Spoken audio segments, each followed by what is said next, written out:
అమెరికాలో చిందరవందరగున్న మీ ఇంటికి handyman cleaning plumbing services కోసం కాంటాక్ట్ ఇన్స్టా సర్వీస్. యుఎస్ లో ఎక్కడైనా ఎప్పుడైనా for instant booking visit instaservice.com. America ప్రపంచంలోనే అతిపెద్ద ఆర్థిక వ్యవస్థ, సూపర్ పవర్ గా చెలామణి అయ్యే దేశం. కానీ ప్రస్తుతం ఈ సూపర్ పవర్ అప్పుల కుంపటిలో కూరుకుపోతోంది. $36 ట్రిలియన్ అప్పుతో అమెరికా ఊగిసలాడుతోంది. ప్రతి 3 నెలలకు ఈ అప్పు $1 ట్రిలియన్ పెరుగుతోంది. అసలు భారీ రుణం ఎవరిస్తున్నారు? తాజాగా వెలువడిన మూడీస్ రిపోర్టు అమెరికా అప్పు గుట్టురట్టు చేసింది.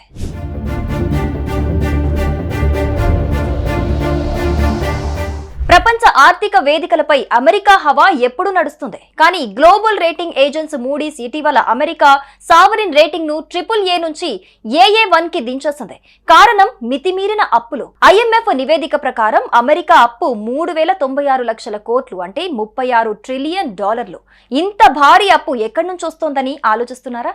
దీనికి ప్రపంచంలోని చాలా దేశాలు కారణం. అంతేందుకు, అమెరికాకు అప్పు ఇచ్చే జాబితాలో ఇండియా కూడా ఉందంటే ఆశ్చర్యం కలగక మానదు.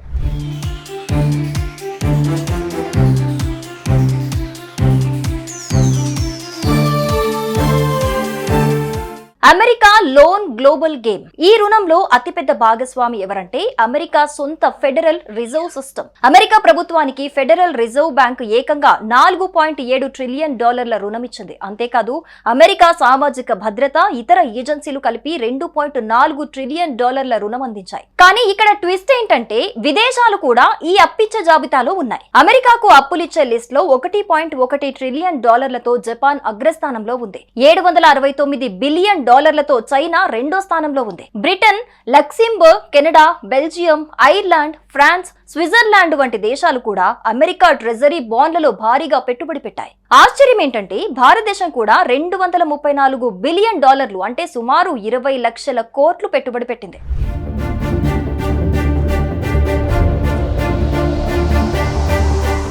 ఇక్కడ అమెరికా ట్రెజరీ బాండ్ల రూపంలో పెట్టుబడి అంటే అప్పిచ్చినట్లే లెక్క.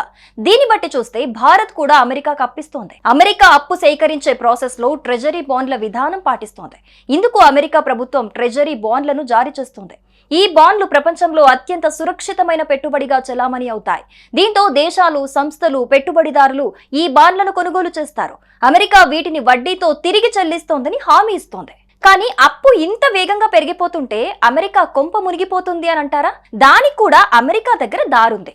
అదే ట్రెజరీ బాండ్ల ద్వారా కొత్త రుణాలు తీసుకుంటూ పాత రుణాలను తీర్చే వ్యూహం. సింపుల్ గా చెప్పాలంటే ఉన్న అప్పును తీర్చడానికి కొత్త అప్పు చేస్తుంది. కానీ ఈ వడ్డీ చెల్లింపులు పెరుగుతున్న అప్పు భారం అమెరికా ఆర్థిక వ్యవస్థను ఒత్తిడిలోకి నెట్టేస్తున్నాయి. ఇలాంటి పరిస్థితుల్లో ఉన్న అమెరికా ఇప్పుడు ప్రపంచ దేశాలపై టారిఫ్ యుద్ధానికి దిగింది. ట్రంప్ టెంపర్ రూల్స్ పాలసీలతో అమెరికాను నట్టేట ముంచేసేలా ఉన్నారు. అప్పుల భారంతో తీవ్ర ఇబ్బందులు పడుతున్న అమెరికా ఆర్థిక వ్యవస్థపై ఖచ్చితంగా తీవ్ర ప్రభావం పడుతుంది.